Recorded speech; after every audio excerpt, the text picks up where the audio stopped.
Well, continuing with the call, I want to talk to you a little bit more about the call of Paul.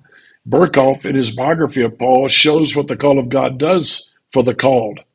Why would you go? Why would you stay when things get rough? It will be that God called you and God enabled you to do what he called you to do. They are called of God to their responsible task. This is what Burkhoff is saying. And this is the heavenly calling that makes them willing to deny themselves in many respects, to suffer hardship if need be, to battle with manifold difficulties. It's the call of God that gives them the courage to go forth into the darkness of heathendom, to contend with the powers of evil, for they know that when they are doing God's behest, he is on their side. Not only does God call the laborers to their work, he also qualifies them for their important task and enables them to overcome sin in the lives of others and to solve the problems that confront them. The great apostle of the Gentiles said, "By the grace of God, I am what I am. And his grace, which was bestowed on me, was not in vain, but I labored more abundantly than they all. Yet not I, but the grace of God that was with me." That word of the great Paul is re-echoed in the heart of every true missionary. By the grace of God, I am what I am. And they too realize that when they labor abundantly, it's the grace of God that brings the results.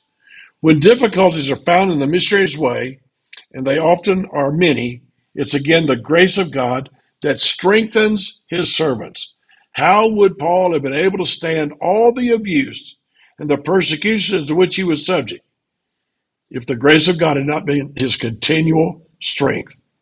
When darkness prevails and storm-laden clouds gather thick and fast, when insurmountable difficulties seem to obstruct the way, then God speaks to the troubled heart of every missionary as he spoke to Paul.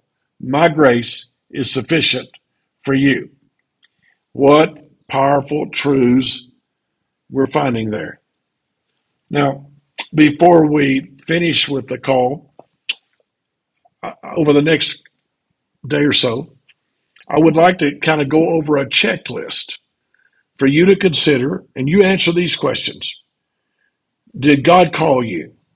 First question, did you have an intense, consuming desire for the work of God? That's what the Bible says in 1 Timothy 3:1. If a man desire the office of a bishop, he desireth a good work. Not natural to want to be a missionary. The thought may cross many people's minds, but the truth is it's only a fleeting thought, quickly and easily dismissed by most. God has worked in us both to will and to do. God has put in us the desire that's not natural to us, and we can do his good pleasure. God placed something in our hearts that we could not get away from. Philippians 2:13. It is God which works in you both to will and to do of his good pleasure. This desire was so great, we couldn't get it out of our hearts and minds. Many of us were afraid. Many of us doubted that but God did something. Don't you dare doubt when the trouble comes. Don't you doubt in the night what God gave you in the light. So we're going through a little bit of a checklist. So did you feel that? Did you feel that intense, consuming desire for the work of God? Question one. Question two. Did God place a necessity on you? Did you feel the woe? Remember the verse? For though I preach the gospel, I have nothing to glory of. For necessity is laid upon me.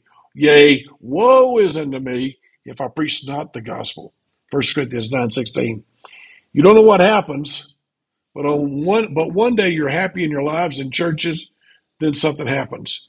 It may have started with a message from your pastor or Sunday school lesson. It could have started in a missions conference or by reading a book. It may have been something that someone told you, but it happened. It doesn't happen to most folks, but it did to you. Suddenly you felt like you couldn't get away. It may have started as only a passing thought or something romantic. It was neat to think about, but it didn't go away. Almost everyone has thought about being a missionary, but they get over it. but you didn't. You didn't because you are different. God has called you to his work. I'll go over more of the checklist tomorrow and the next days. I hope this is blessing you. God bless you as you seek to serve him.